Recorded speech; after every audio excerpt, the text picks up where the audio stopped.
Hoje e amanhã, a TV Justiça exibe 2 reportagens especiais produzidas pelo Tribunal Regional Federal da Primeira Região sobre o tráfico internacional de pessoas.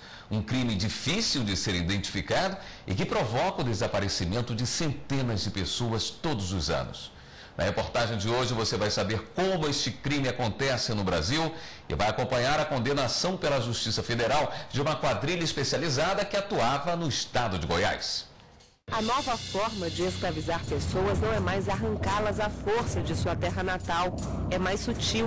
Vítimas da pobreza e da falta de informação, elas são seduzidas a mudar de cidade e até de país, atrás do sonho de uma vida melhor. A escravidão moderna tem outro nome: tráfico de pessoas.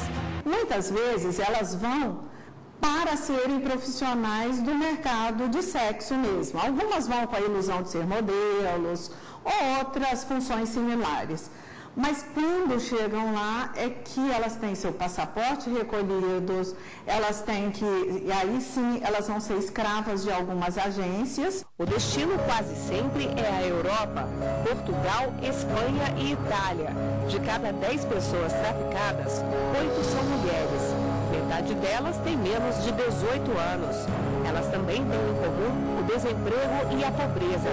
Segundo a Organização Internacional do Trabalho, são 2,5 milhões de vítimas do tráfico de pessoas todos os anos.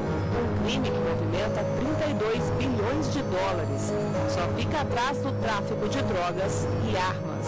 O tráfico de pessoas é frequente nas regiões Norte, Amazonas e Acre, e no Nordeste, Salvador, Recife e Fortaleza. Mas é bem aqui perto de Brasília, no estado de Goiás, que as quadrilhas especializadas no tráfico de pessoas mais atuam. O estado de Goiás é o que mais envia brasileiros para o exterior, de forma legalizada ou não. Segundo dados da Polícia Federal, 600 pessoas de lá foram vítimas desse tipo de crime nos últimos 5 anos. 11 vítimas em um esquema que envolveu agências de turismo, salões de beleza e traficantes em Portugal e na Espanha. O caso que veio parar nas mãos da Justiça Federal foi em Anápolis. Essas pessoas, elas geralmente eram aliciadas em determinados salões de beleza. Elas intermediavam a ida dessas meninas para uma pessoa que tinha contato com outras pessoas no exterior. Um taxista também estava envolvido no esquema. Era ele que instruía as garotas no caminho até o aeroporto. Os criminosos no Brasil ganhavam R$400 pela venda de cada mulher.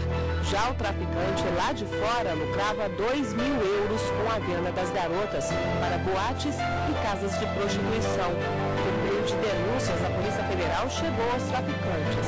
Em 2008, 7 pessoas foram condenadas pela Justiça Federal. Uma delas, a que atuava no exterior, foi condenada em Portugal e ainda responde processo no Brasil.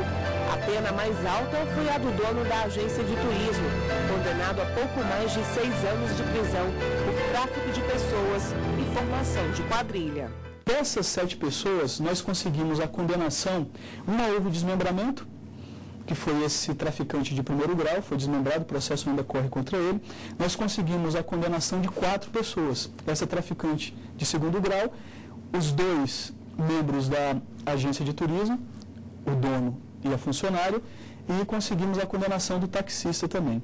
As intermediadoras, houve um entendimento de que elas apenas intermediavam. Como o intermediar na época não era considerado crime, elas foram absolvidas. Em alguns casos, as mulheres vítimas do tráfico de pessoas misteriosamente desaparecem.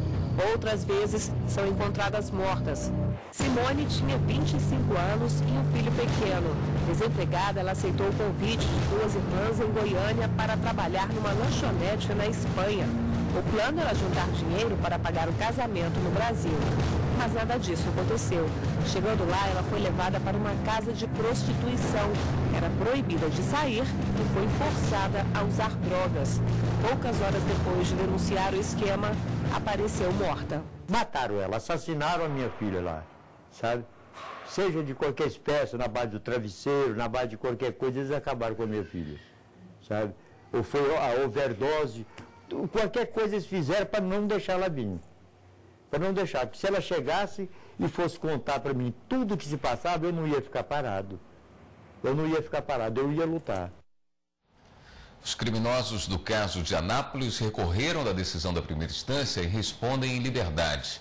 Na segunda reportagem, que exibiremos amanhã, vamos saber qual é a punição aplicada no Brasil para esse tipo de crime e as dificuldades da Justiça Federal para condenar os envolvidos.